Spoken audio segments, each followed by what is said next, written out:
to infinity and beyond. What's up, everybody? It's Roger and James here from DisKingdom.com and DisGaming.com, a new site that I'm just in the process, so you can kind of have a look at there and have a little look at that one there. So in this episode, we are going to be discussing the new Lego Marvel Superheroes 2 trailer. The official trailer has now been officially released.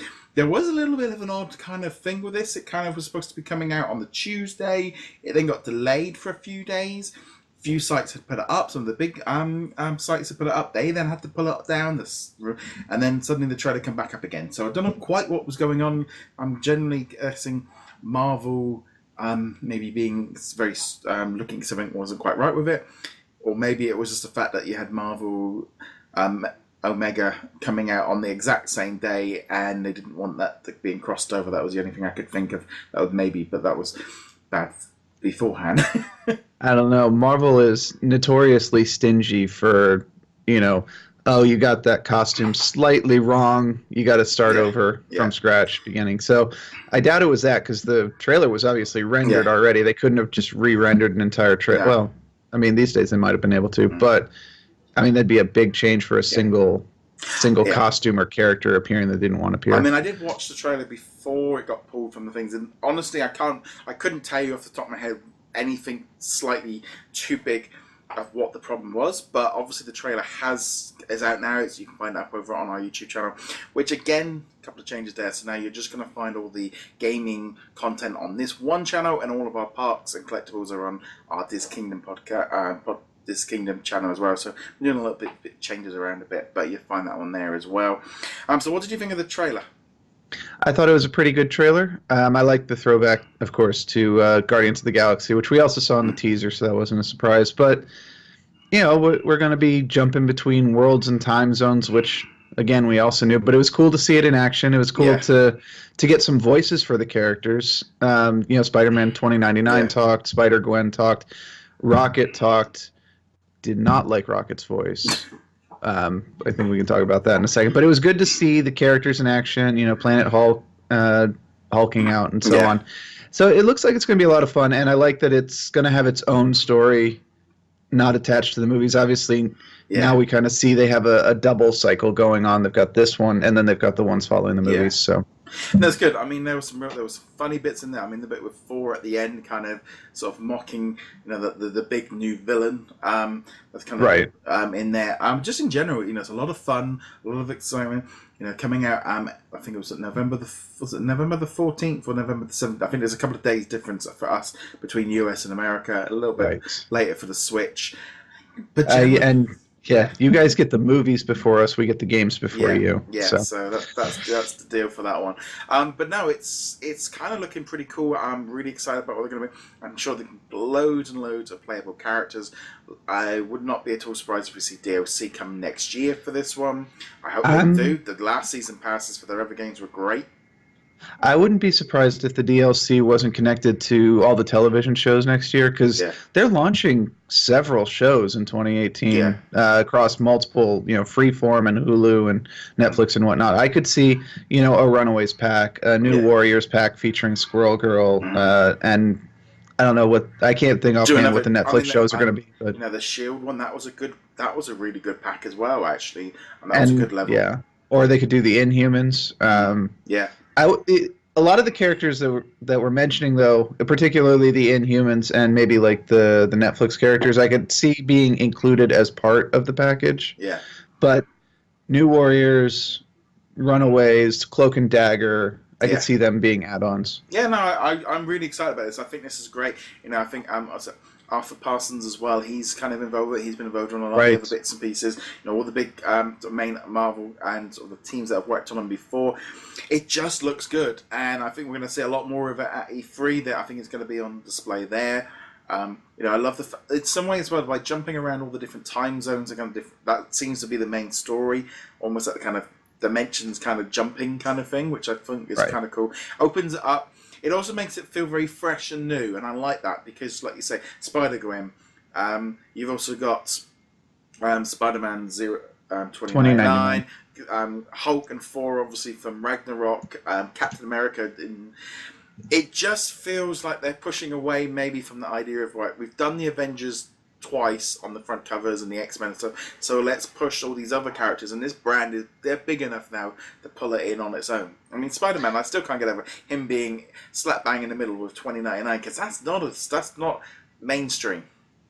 And I think that will probably be an advantage for them because we know Spider-Man's in it, we know Captain America's in it, Thor, and probably Wolverine and the X-Men. We still don't know for sure, but we'll talk about that in a second. But so they don't need to put those guys on the cover. The Marvel name by itself now is the brand. Yeah. And there's no individual hero, Iron Man, Spider-Man, any of them who are bigger than the brand at this point. So, but they also did a nice job of just incorporating them a little bit in the trailer of that your core Avengers are still there. Right, yeah, they're still there. And then, of course, we have the 1800s version of Captain America in there, which I assume will also mean we'll get, like, Two Guns Kid and all these guys as well. So, no, I mean, it literally, for me, great trailer, really excited about it. I'm just, like I said, it's going to be, I think, one of those situations this summer. We're going to find lots of new trailers, lots of previews, lots of different things going on. I mean, even the fact that it's November, we've got E3, we got San Diego Comic-Con, we got D23. We're also probably going to get something, I would suspect, at New York Comic-Con, and also all the different games events, and and they can do these little trailers for like different characters and really stretch it out. And it's that kind of thing of I do like Lego games. I like the format and stuff, and I really do like the fact that now this year that is going to be my main Lego game for the year, and that's what I'm looking forward to now. Right. And Marvel, of course, has to be very interested in this because this is going to be the core Marvel game that we're going to hear about for quite some time. We still don't know what the status is with Spider-Man, the Sony game. Presumably we'll get more information about it, but this is, for now, the flagship title because Infinity's not in the mix anymore. Yeah, I mean, it's definitely, and also I think coming out just before Christmas, it's going to be doing very well for Christmas run. And then usually as well with these Lego games, they have legs. They have, these kind of titles will keep selling for months and months and months because kids picking them up and just people, they have so much more longer legs in them than a lot of other games of that style. They do. And actually, right before the podcast here, I was playing the Lego Marvel Avengers, the ones that was based on the video game, or the movies. And yeah, it's just the gameplay is kind of timeless. And you can argue the gameplay is the same across all the various games. You get one or two upgrades per cycle, but that's about it. But that's okay because their core gameplay loop is good. It's fun. Yeah. It just works. Yeah, I mean, I'm hoping in some ways that they start looking at, tweaking it a little bit because I never really had the issue with Star Wars Force Awakens. I mean, Lego Dimensions was a slightly different thing, but just make it a bit tighter, make it a little bit more. I don't know. That sometimes Marvel have sometimes a little bit more quality control that they need to bring in. Yeah, and one thing that I'm hoping they do is that we have a lot of special abilities on characters now, and you need certain special abilities to unlock certain things. Like you need explosives to get past the silver blocks. You need, sonic arrows to get past the windshield. And if you play the Lego games in just little bursts, as I tend to do, like I haven't touched Lego Event. I haven't actually touched a Lego game period since probably the beginning of this year. And there were parts of it like, all right, I know that box right there. I need a special ability to get into that box, but I don't know what ability I need. And sometimes it'll pop up with a little hint, and you punch the hint, and it'll say, oh, you need this kind of character. And other times it doesn't. And I think they need to have a better standardized system for how to do it without it being intrusive. Yeah. So I mean, usually you'll have like a little icon. I know on the Marvel ones or the Star Wars one, just give you the core characters. So do you have like Luke Skywalker or So I mean, you could use some of the other unknown, lesser known characters who had the same ability, but it would generally point you in the direction of going, you need a lightsaber basically, or you need a power character like the Hulk or flying or something like that. But I mean, generally, I think the new game just looks fun, and it's going to be cool because I think that's going to definitely be my like pre-Christmas game. Right. Sort of, I'm sort of looking at this holiday season, and it's like it's already starting to fill up with Super Mario Odyssey, then Star Wars Battlefront, and then we're going to get Lego Superheroes 2. So there's quite a few different titles in that period, so I'm kind of hoping in some ways they get a little bit stretched out. Right. And I think for me, another thing that I'm actually interested in, this is going to sound like a contradictory statement, is I like the fact that with these Lego games or with the Marvel Hero cycle of games, since it's not based on any movies or television shows, every voice is going to be by a voice actor rather than cutting in clips from the movies.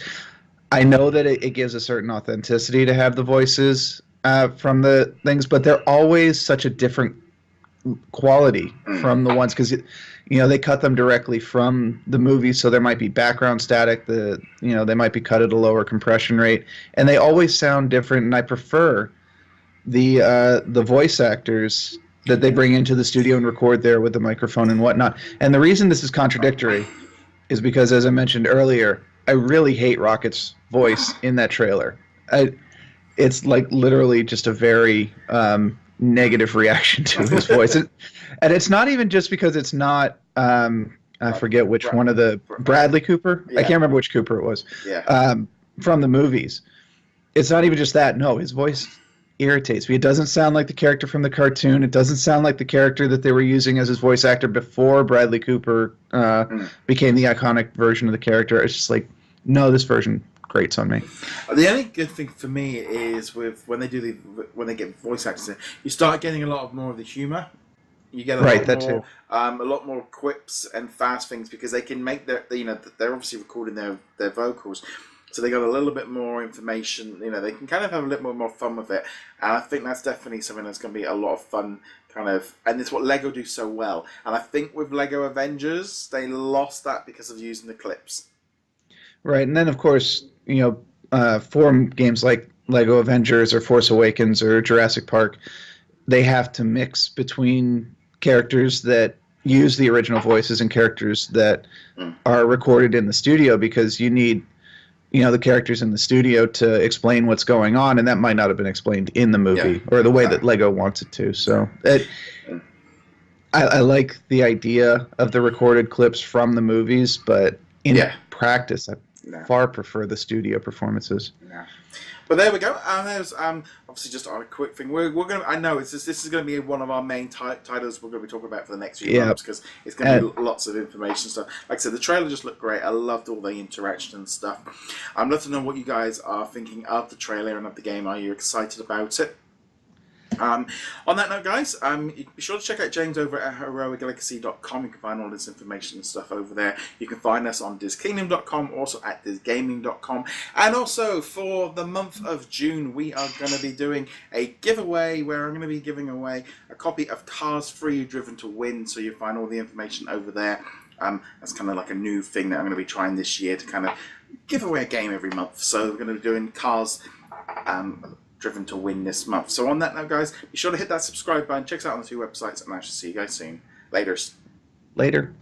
And hopefully we'll get X-Men.